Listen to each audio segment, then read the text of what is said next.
And I can't explain how it started, but we had, because it is quite normal to have mice in Australia. A few years ago, I was living in a house and I had them all through my bedroom and everywhere, and I could not handle it. And just the way that they're all through your food and they're through everything, and you can't escape it, and it's a really awful problem to have. Howdy, I'm Hannah Newinch-Wonder, a production lead at a soybean seed facility in Central Illinois, and you're listening to the Vance Crow Podcast. Welcome back to the podcast. I'm glad you're here. Buckle up today because I just did an interview with Lucy Thackray, who is a reporter in rural Australia where they are facing a massive mice plague. And when I first heard about this on Twitter, when I went out and said, hey, I'm thinking about doing some ag podcasts, I'd really like to get your input. What are some of the big issues going on? This came up, and so I started watching some videos. And probably like you are right now, I had a bit of a smirk on my face, and I was kind of like, well, that'd be gross, but they're mice. But to hear Lucy describe what is going on in Australia, it will shock and probably appall you. But it is so worth listening to because Lucy is an excellent reporter that does a great job of explaining how did this happen, what are the consequences of this happening, and what in the world are the Australians going to do to try and solve this problem. So buckle in for this interview. It is absolutely fantastic. We are in the middle of this ag series, and we're trying to record these because I'm going to be heading out on the road in July and August. Back now that COVID has allowed us to get together again, I'm doing lots of public speaking. If you have a group and you would like me to come in and talk about how culture is changing and where you can find opportunities there, if you've had conflict and you want to teach your people how to get past that conflict or to be able to work with your critics, or even think about things like succession planning, go to vancecrow.com and see if working with me would work well for you and your group. Also, I've been doing legacy interviews. These have been something that listeners of the podcast have found to be a very interesting opportunity. So if you have a loved one or a child, a grandparent, somebody that you would like to hear their stories and their perspectives and have it captured, but you know that if you do it, it won't be quite the same because they know you and they won't always answer your questions in the same way, then you can go to store.articulate.ventures and hire me to do an interview with your loved one. We can either do it over Zoom or they can come, if they're in St. Louis, to my studio and we can record one in person. These have been some of the best work I've ever done in my life. I hear back from people that have done it that it is a prized possession in their family, and I love working on it. So if you've been thinking about doing this, go ahead and head to store.articulate.ventures and see if we can do a legacy interview for one of your loved ones. All right, now without further ado, we're going to go to Lucy Thackray on her story about the giant mice plague in Australia. Lucy Thackray, welcome to the podcast. Thank you so much for having me. So everybody can tell from your unique accent that you're in Australia. The reason I invited you on the podcast is because I've been doing an ag series. And when I asked about what topics are going on in ag right now, I got pinged a bunch of times about a mice infestation going on in Australia. And so once I got that note, I was like, well, who can talk to me about that? And your name got brought up by my man, John Droppert. So I was very interested to talk with you. So what in the world is going on in Australia right now with mice? Well, basically, firstly, I find myself in this position because they're calling me the reluctant rodent reporter because I actually started out, it's improved a lot, with a huge phobia of mice. And I think it was that way that I was so fixated with mice because the whole concept of millions of them running around absolutely petrifies me, which means I've been able to keep right across the issue because I just can't stop thinking about what's going on. But basically what is happening at the moment is back in October, this mass plague started. It started because we went through an intense drought, which lasted, the worst drought in living memory, which lasted for about 4 years. And there was a huge death of a lot of predators, your normal mouse predators. But then when the drought ended, it was like a switch flicked and all of a sudden just it started to rain. So people went from no crops and, absolutely barren landscapes with no rain whatsoever to the best season that many people had had in a lifetime. So that huge switch has actually created perfect mouse plague conditions because there's no predators, there's all this food around, and I've come to learn that mice are just such a resilient species that just can survive anything now. So they're running around in their millions, and it's been going on now, obviously, since October, so going on almost 10 months. And it's just getting worse and worse. There's no end in sight. From that one good year, they have done so much damage. They've eaten through hay, they've eaten through some of the grain, they're ruining people's cars, they're biting people while they sleep. And what's gotten people's attention is all of those insane videos just of roads blanketed in mice. And then when you drive at night, they come out and it's just this sea of mice in white, and it sounds like bubble wrap when you drive over, just this pop, pop, pop, and all the next, it's just white everywhere. Or people, their sheds, just millions and millions of them running out into, drums. They've got drums set up and just trying to catch them, and people catch over 1,000 a night. So, yeah, it's just been an absolutely horrific experience so far, and it's not showing any signs of improving. When this first got brought up, I kind of chuckled about it, and then I saw some of those videos. Like, I saw where a guy had poisoned a mice, and then as he's walking through his barn, they're everywhere. Like, you literally could not walk without stepping on them. And I started to be like, this is actually a nightmare. This is actually like a version of hell that somebody could live in. And so if you have a phobia of it, that would make it even 100 times worse. So how did it even start? When did you start noticing hey, there seem to be quite a few mice running around here? So there's such a big difference between a normal year and the mice that you would expect, and the fact when they're just infesting everything, running around your house. People have mouse problems in their cars, so they're having to trap their cars. Expensive machinery worth, almost $1 million just being absolutely ruined by mice eating through the wiring. Chicken in chicken coops, their feet being eaten by mice, or people reporting seeing lizards lying in the sun and then mice coming along and picking them up and taking them away. It's just unbelievable, the scope of the damage that they can do, just things that you would never expect. So it really began to become noticeable as a worse problem than we would normally expect, maybe in January, because normally our summer's here. So I'm in New South Wales, which is on, it's an eastern state in Australia, but I'm in the central part.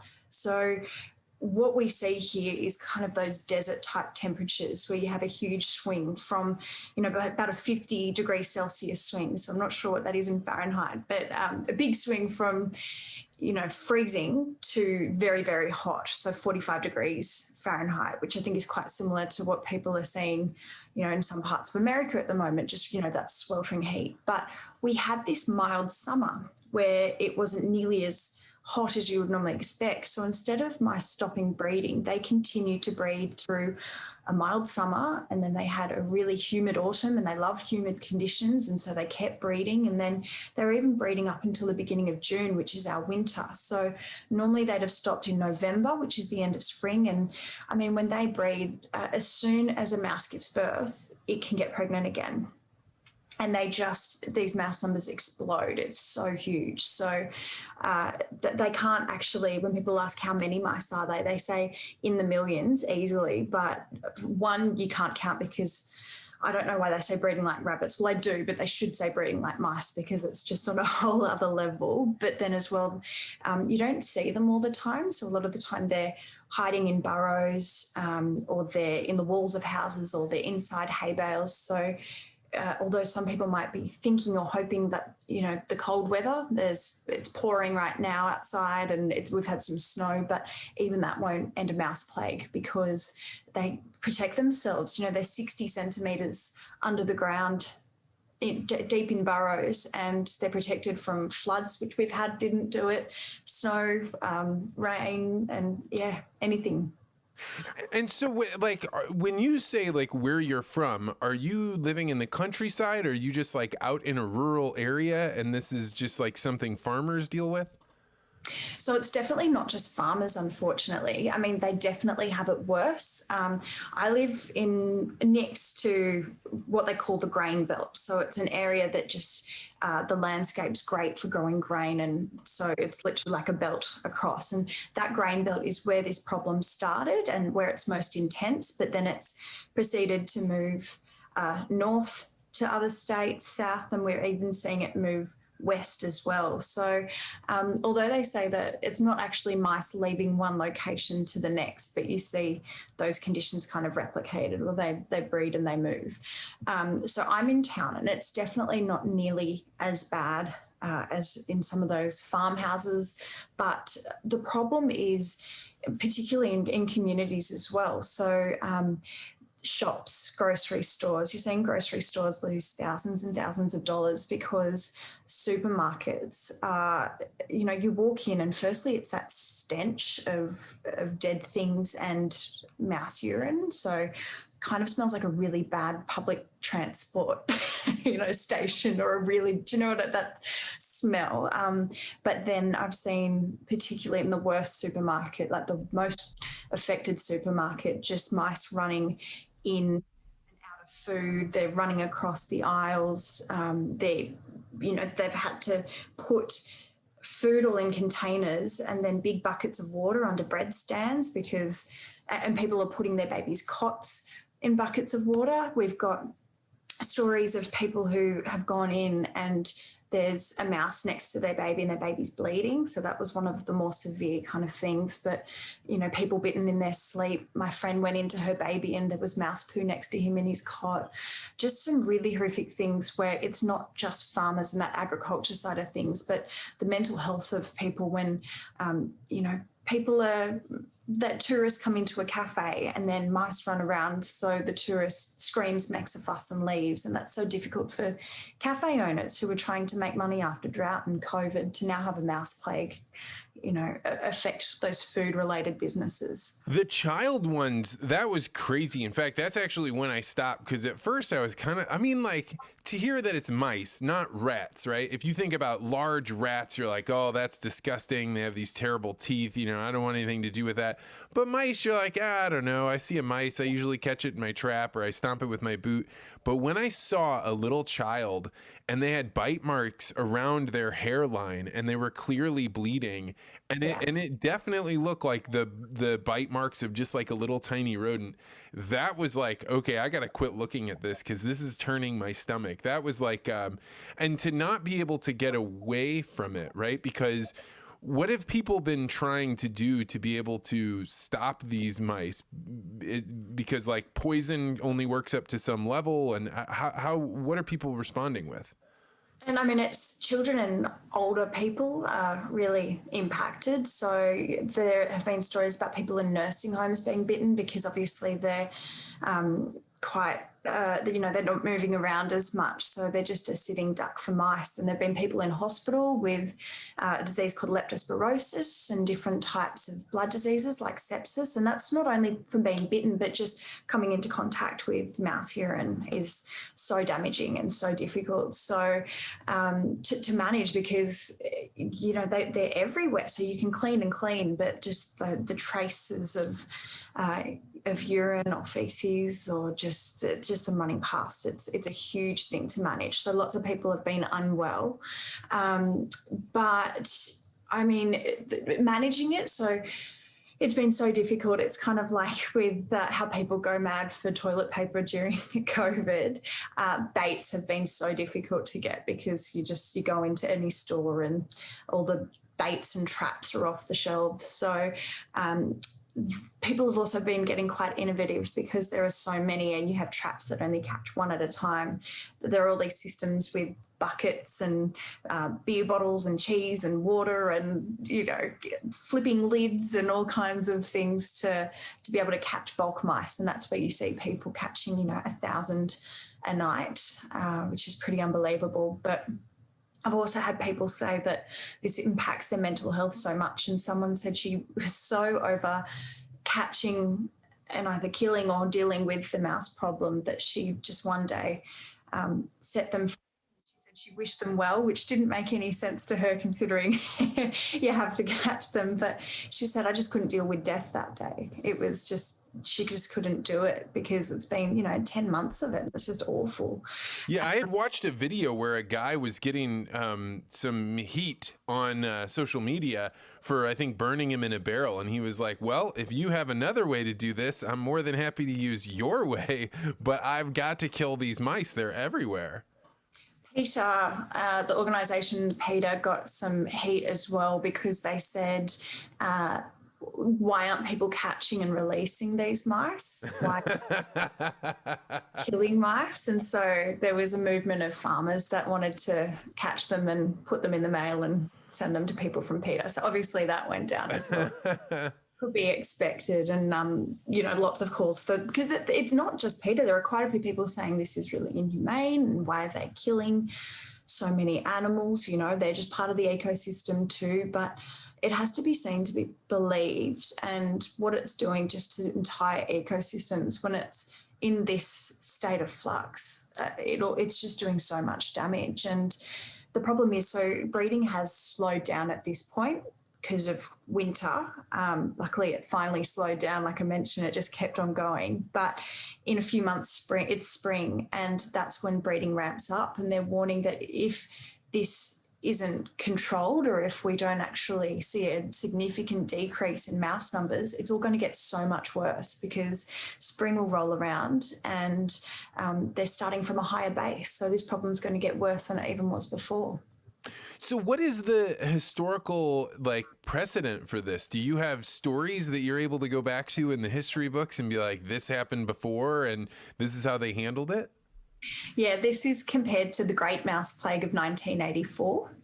But people have now started to say that this is worse, and it's also lasted longer than that one. But during the 1984 mouse plague, there's some old vision of a guy walking around with a flamethrower, and the mouse, the floor was just carpeted in mice, and you couldn't see anything else. And he was using a flamethrower to try and control them, which isn't being used this time. That's heavily frowned upon. It looked like that scene from Once Upon a Time in Hollywood. It was pretty awful. But what we've heard about mouse plagues in the past is they end with disease. So it's not the cold or the rain like people keep saying, but it's disease, and they actually end quite quickly. And experts have said to me, they've actually had farmers call and say, my mice have disappeared. They were here yesterday and now they're, where have my mice gone? So a lot of the time they die in their burrows, or, something happens that comes through and just completely wipes them out. So the state government of the state that I live in, New South Wales, they're working on research with scientists for a biological control. So they're saying it won't help this mouse plague, but hopefully for future mouse plagues, something can be done to either stop them breeding. PETA also suggested that people should be spreading contraceptives for mice rather than poison. So that went down as well as can be expected as well. But actually looking at what we can do to, on a biological level, stop a mouse plague if that's spreading a disease or doing something to stop them. But at this point, there's very little. They actually looked, the state government, at introducing a poison called bromadiolone. At the moment, people have been using zinc phosphide on an agricultural level around their crops. And already, despite using zinc phosphide extensively, lots of people have already reported huge crop losses. So it's July now, people sowed in around April, May. And, within a month or two, just as soon as it germinated, even if they'd reported seeing less mice around, they appeared when a crop came through.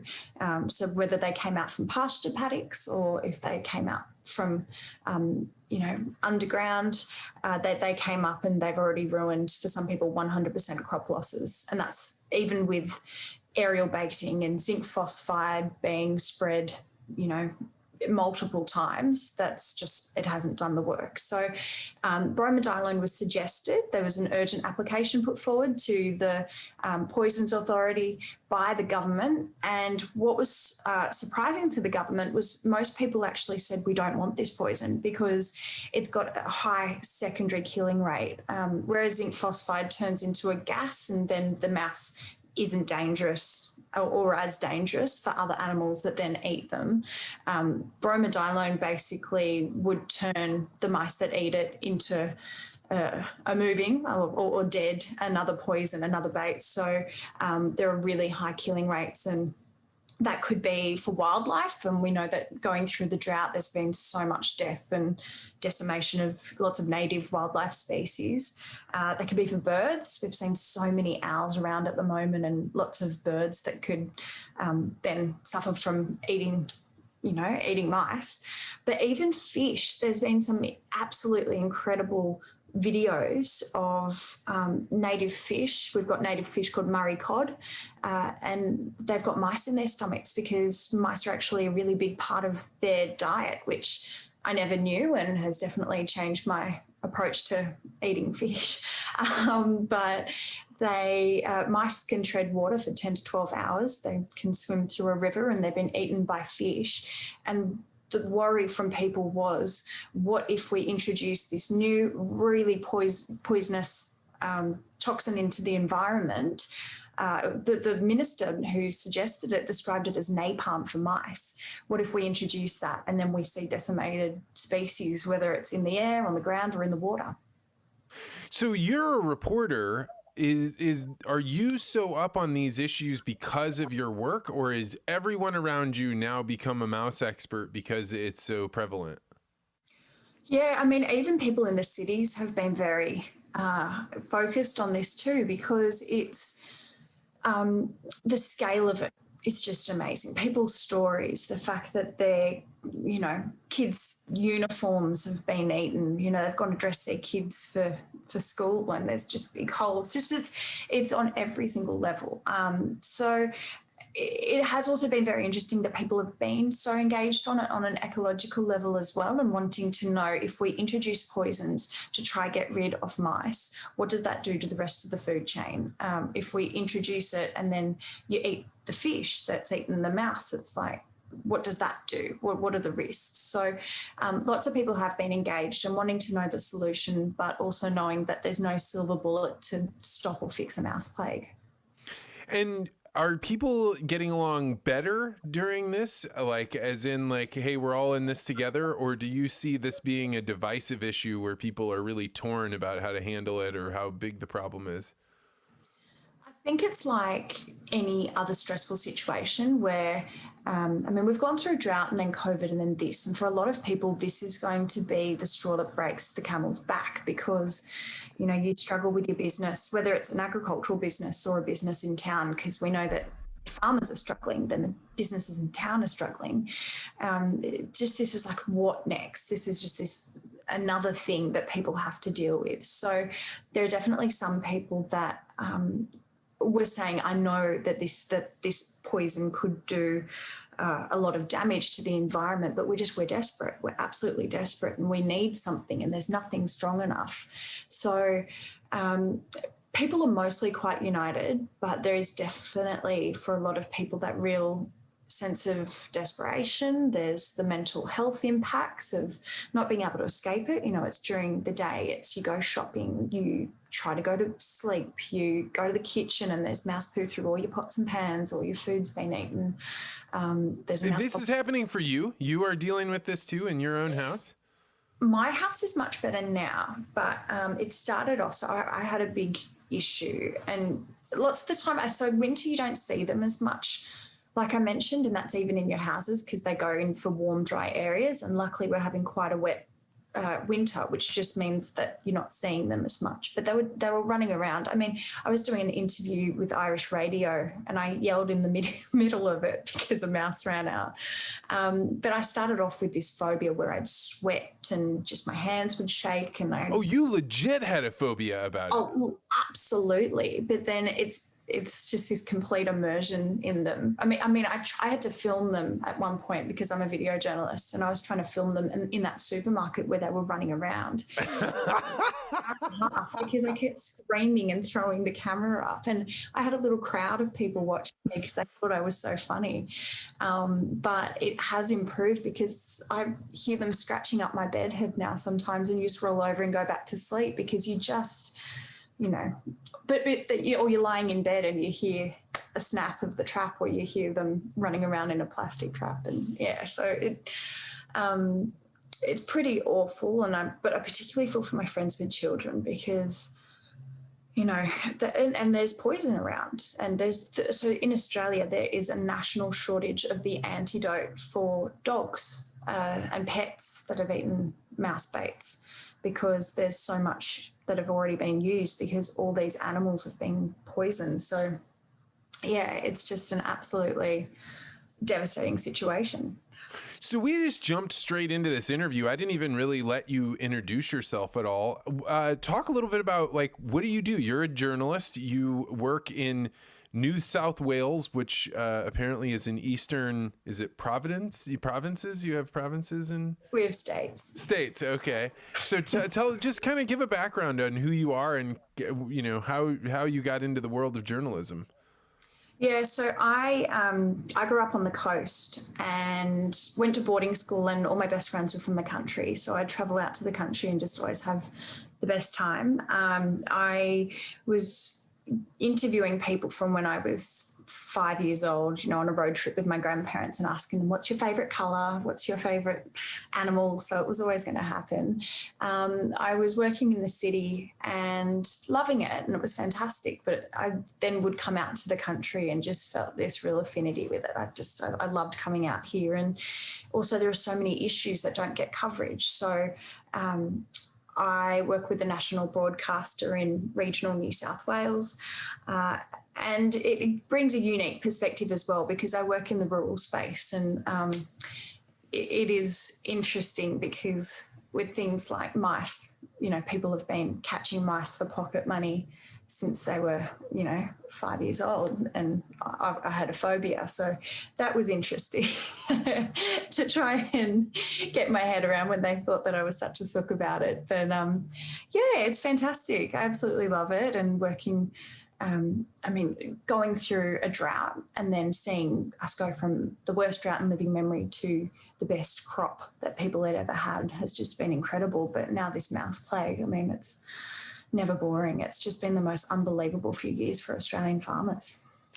So most people, if they have a phobia, they, navigate their lives so they don't ever have to face it. What have you learned about fear in yourself with having to be so up close with a phobia? Like I said, I think it was that fixation with the issue where my brain, I could not think about anything but this worsening mouse plague, because it was just, and I can't explain how it started, but because it is quite normal to have mice in Australia. A few years ago, I was living in a house and I had them all through my bedroom and everywhere, and I could not handle it. And just the way that they're all through your food and they're through everything, and you can't escape it, and it's a really awful problem to have.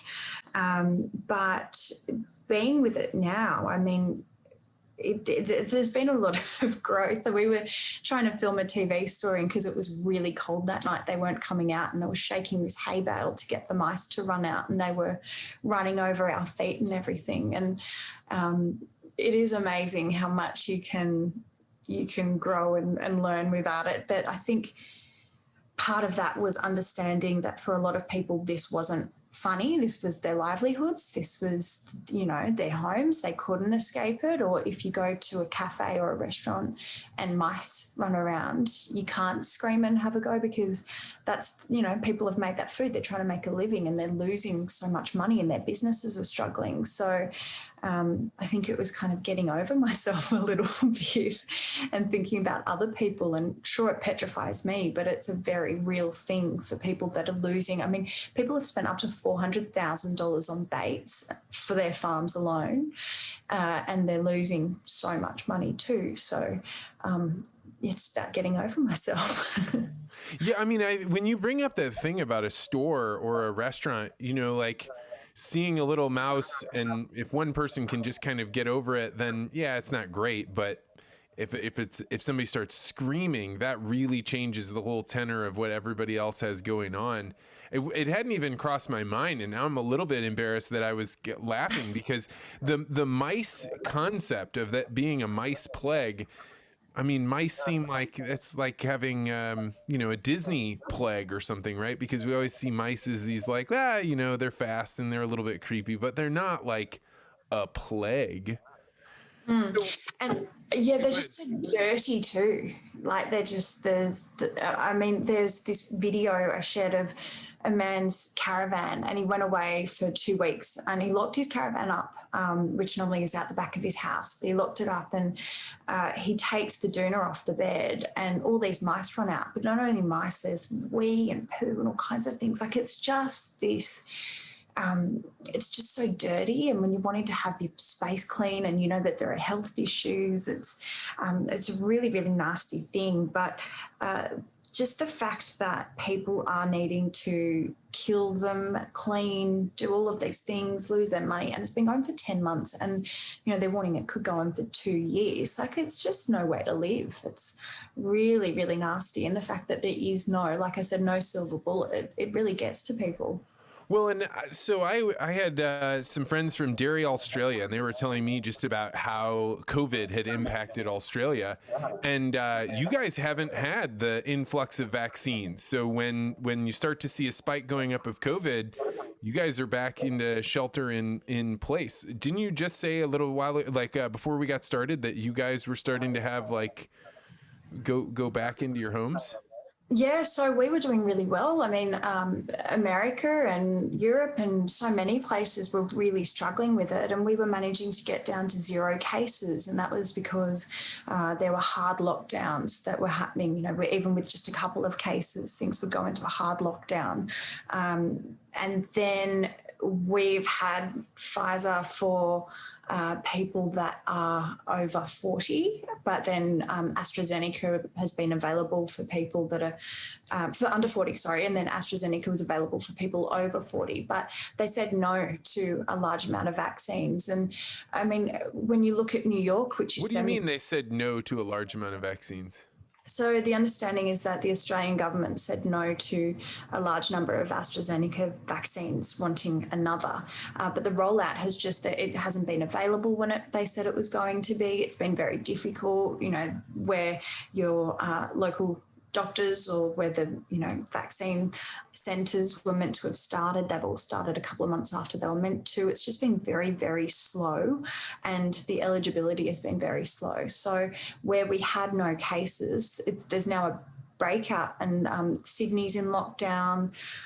So many states are having small snap lockdowns to try to deal with the fact that there's over 20 cases at the moment every day, which sounds like nothing, but the fact we had none for so many months and now we're at that point.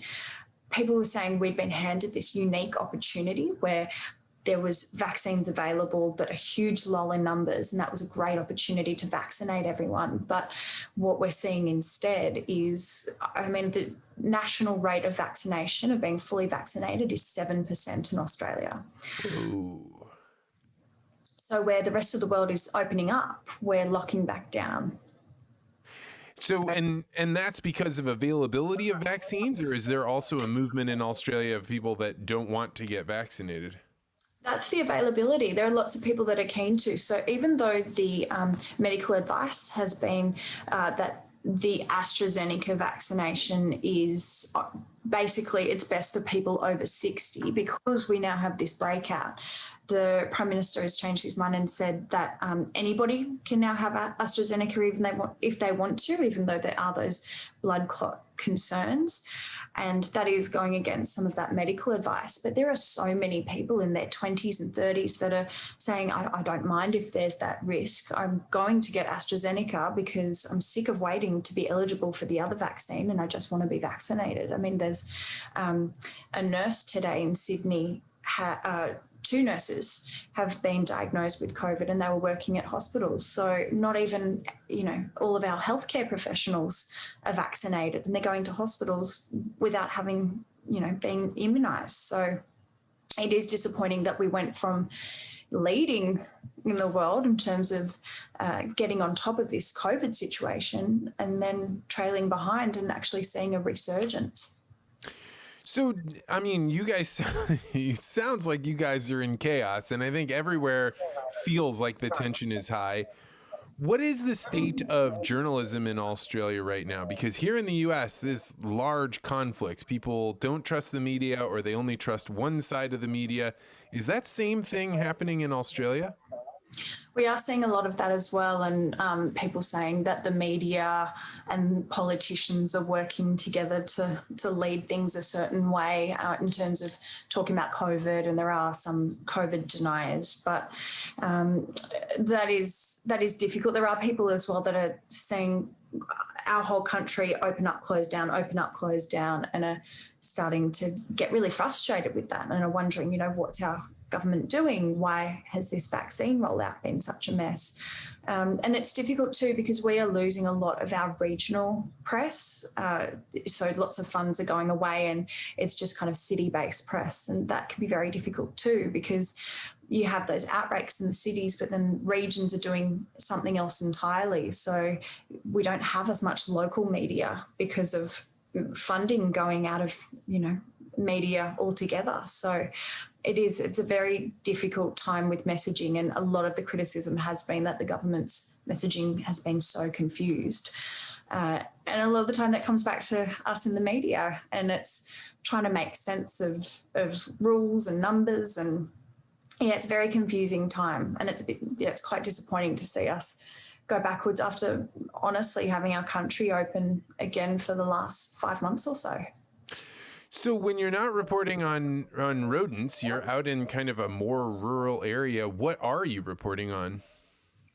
So I live in Western New South Wales, and that's a mix of all kinds of different types of farming. So we've got irrigated farming. There's cotton grown, which is actually quite contentious to grow cotton in such a dry kind of landscape. There's, at the moment, we're looking at people that are trying to restock after the drought, and they've got such incredibly high cattle and sheep prices. So how they're dealing with that, and if people have restocked, how they're dealing with, new bloodlines. And at the moment, they're calving for the first time. So that's another aspect. But then what's calving? Calving. So if their cows are having calves at the moment. Calving. That's an accent thing. Yeah. So calving. And I mean, a lot of it's water management. We've got rivers that go all through, and there's always those arguments about who deserves what water and what should be left for the environment, what should be used for agriculture. That's the big one going on right now. So next week sometime I'll interview somebody in the U.S. Like places like California might have 50 linear feet of water per minute, and now they have 0.5 linear feet. So it's like catastrophic water loss. When you're looking at the news and you're watching about what's going on in the world, what is your impression, people in Australia, of what's going on in the United States right now? I mean, it has been unbelievable to watch the United States over the last few years and what's been going on. I mean, at the moment, there's quite a lot of envy to see you guys opening up in terms of from a COVID situation, because we're locking back down. So it seems we've, passed the baton there. But I mean, the media situation seems so much more extreme than what we see. We have it to some extent here in Australia, but nothing like what you have over there with that divisiveness and that language that people use, and the fact that people affiliate themselves with one line or the other. It's certainly such a a level of extremeness there to everything. It's just that divisiveness in the country is what blows us away. I mean, that happens to some element here too, but I think our governments are much more, like the two parties are much more similar than the Republicans and the Democrats in the US. Yeah, and it's funny. I was thinking about this the other day that for a long time when I was younger, I didn't have like a strong political affiliation, and the idea that you would have a team or be on one side, like, yeah, you might lean more left or more right, but like not to some extreme. And now there's very, very, very few people that have some middle ground that they stand on. People choose a side and go towards it. And I think it's because if you don't choose a side, you're not going to win anything. You're going to lose everything. And there, it's much, much more polarized than I ever remember it. Yeah, and I mean, we have the Murdoch press here as well. He was Australia's gift to America. And you definitely see that in some aspects of the press where there is a definite view, but nothing like what you see overseas, you know, with Fox News and things like that. That's just absolutely extraordinary to me. And what's Australia's relationship with China right now from your perspective? That's always been something we've been watching kind of just like distantly. Yeah, I mean, when you look at what is happening with wool and when they have, you know, tariffs and things like that and arguments with us at the moment, they've been holding that over us in terms of grain and wine and what an impact that has to our entire agriculture industry over here. I mean, we can pretend that we function without them, but they really can hold so much over Australia in terms of exports, and that has been difficult. I mean, people have been looking at things like wool and manufacturing and wondering, okay, if these relations continue to be so difficult with China, could we move somewhere like India? But it would just be so difficult to create that infrastructure, you know, rehaul an entire system. So that reliance there and the difficult relations with the government as well. I think people get quite frustrated when the government does that because it doesn't matter for them. The government gets paid the same. But when that filters through to farmers and the money they can or can't make, and I mean, we've got so much wool just sitting, you know, in storage here that isn't being sold or isn't being exported. It's so difficult on that level for agriculture to, you know, any decision the government makes is actually felt in the hip pocket here. Yeah, I mean, Australia is such an interesting place because it's dry, so much of it like is not arable. The parts that are produce massively, but you don't have the consumption inside of your own country. So all the sheep that you have to go to the Middle East. All the wool, I didn't know it was going to China. And without export partners, Australia is on an island, and then there's nothing you can do with your stuff. After going through the drought, goats have actually become much more popular because, you know, they're such a hardy animal and they cope through the drought so well. And the prices, people at the moment are getting better prices for goats than they would for sheep. I mean, they're going for $10 each, which is just incredible, particularly considering you can just harvest wild goats and make so much money, but so much of that is export. It's exporting that to India or the Middle East. And, you know, they say that the demand for goats is limited only by supply. It's just limitless.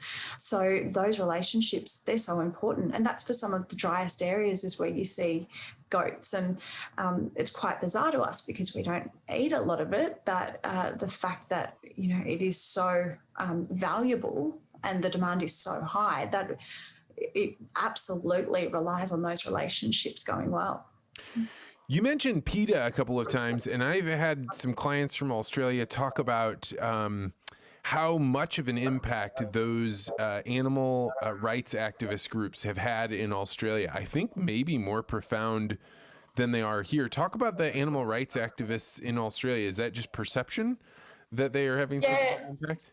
They've had some situations where PETA have been going onto properties. So they had a program where they could work out where people were and what they were doing. You know, they used satellite imagery to find properties and send out messages, and they're actually going into people's properties and protesting.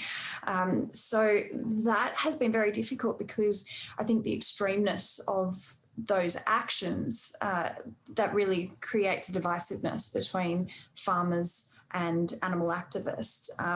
So those conversations, they're definitely not constructive at the moment. And I think those types of acts like trespassing, it definitely hasn't, it hasn't done good things with those working relationships. It's just made it more and more difficult when, you know, on one side, they both demonize each other in that relationship, animal activists and farmers.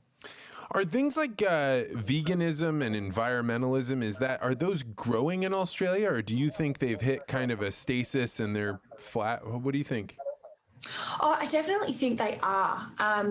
As is organic and people knowing more about where their food comes from. And I think a lot of that hit home during COVID when things really locked down and things like, you know, butchers were running out of food so quickly and people were actually trying to seek out local products because of problems that we were having with, you know, importing from overseas. And so there has been a lot of extra focus on supporting local and what we're getting locally. So even if that's even if people are eating meat, it's about knowing where it came from and making sure that it's ethically sourced. That's been huge. But I mean, that veganism, it's still definitely more around the metropolitan areas.